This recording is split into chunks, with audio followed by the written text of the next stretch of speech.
A little passing here.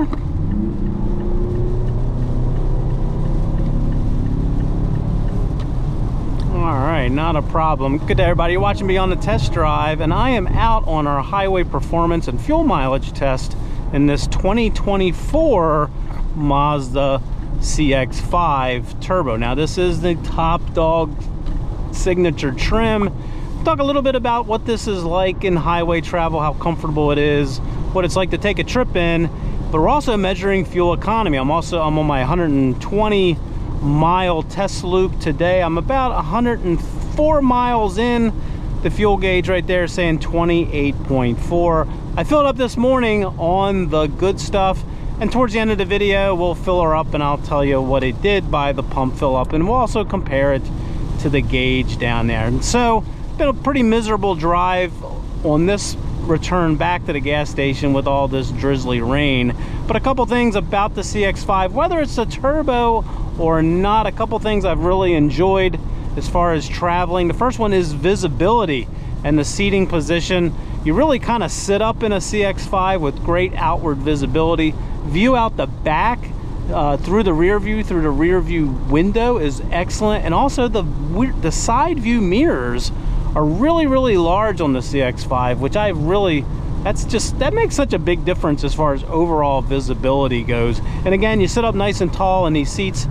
If I just had a horizontal wheel, it'd feel a little bit like a bus position as far as how this seating orientation goes, but just great outward visibility, so I've enjoyed that.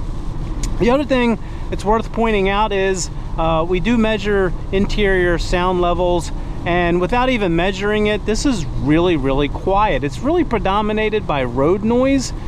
The airflow over the car is really hushed, which I'm kind of surprised by. It's got a little bit of a boxy design, and these big mirrors, you don't hear anything over them. Now as far as the turbo goes itself, you know, passing highway speeds are all very good. I do have one little nit, and that's the overall RPM. 6 gear in these turbos, I just feel like it could be a little bit of a taller gearing ratio. This one's turning a little 2400 RPMs at 70 miles per hour. And the nice thing about that is this transmission never shifts. It never has the downshift. Mild passing, most passing maneuvers you can do without downshifting, because you got so much torque at this RPM. So up and over grades, the motor stays, or the transmission stays in 6 gear, and that's kind of nice. But I think if you had a little bit taller gearing, there's definitely enough torque here, you'd get a little bit better highway fuel mileage. Coming out of the rain here right now. Overall safety, this does have all the good safety stuff. Blind spot monitoring all works really well. This does have Mazda's full cruise control with the traffic jam assist. Again, it's adaptive cruise, works really well in stop and go traffic, but it also does have a lane centering feature. If you enable it with this button right here, it will keep you in the center of the lane. It eventually will ask you to grab the wheel. It's pretty good. I don't care for systems like that, but this one works pretty well, especially in stop and go traffic on a 2-lane road like I had it this morning. So they do have that feature. Again, it's on this highest turbo signature trim level. The other thing I should point out, I like to point this out, with all the 2024s, Mazda is rolling out touch on the Apple CarPlay, and in this CX-5 I actually do use it a little bit more than the scroll wheel. Even though I do like the scroll wheel, this touchscreen is close enough for me to touch it, and I touch it and use it, so it's been very nice to use.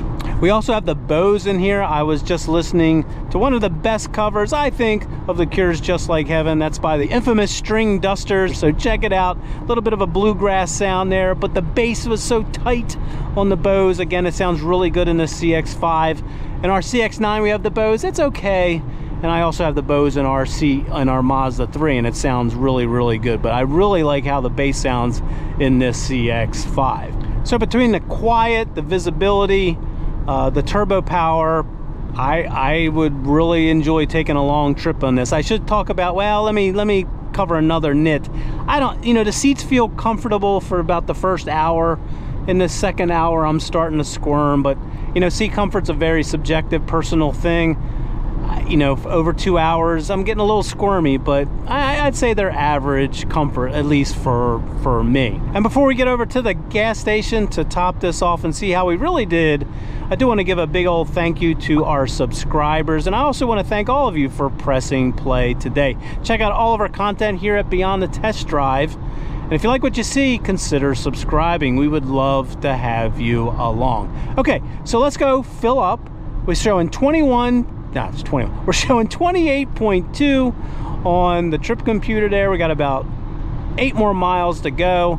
I'll do the calculations and meet you there. Okay, so I just filled it up with the good stuff. And, you know, one of the questions you might have is, you know, should I get a CX-50 or a CX-5? When it comes to fuel efficiency, the CX-50 is actually a little higher than the CX-5. The turbo, I think maybe 29 on the highway. This is 27. We're actually going to have a CX-50 here in a week or so. So take a look for that video series on that if it's not already out yet. If it is, it'll be up there. So what were the numbers? Okay, so we did 118 miles at an average speed of about 57.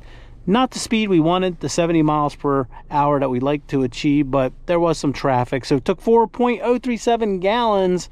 That gives us a fuel economy of 29.3 miles per gallon. Now the fuel, the trip or the onboard computer said 27.9, so that's 28 versus 29 on the fill up. Again, this is the second Mazda in a row where the trip computer was a little less than the pump, which it's usually flipped for a lot of cars. So I'm just going to call this, either one of them beats the EPA of 27, so pretty good. Now 15.3 gallon tank, that'll yield, you know, with a gallon to spare, that'll get you close to 400 miles. So all in all, this is kind of hitting the EPA numbers, doing a little bit better than the EPA number, so we're going to give that a big thumbs up.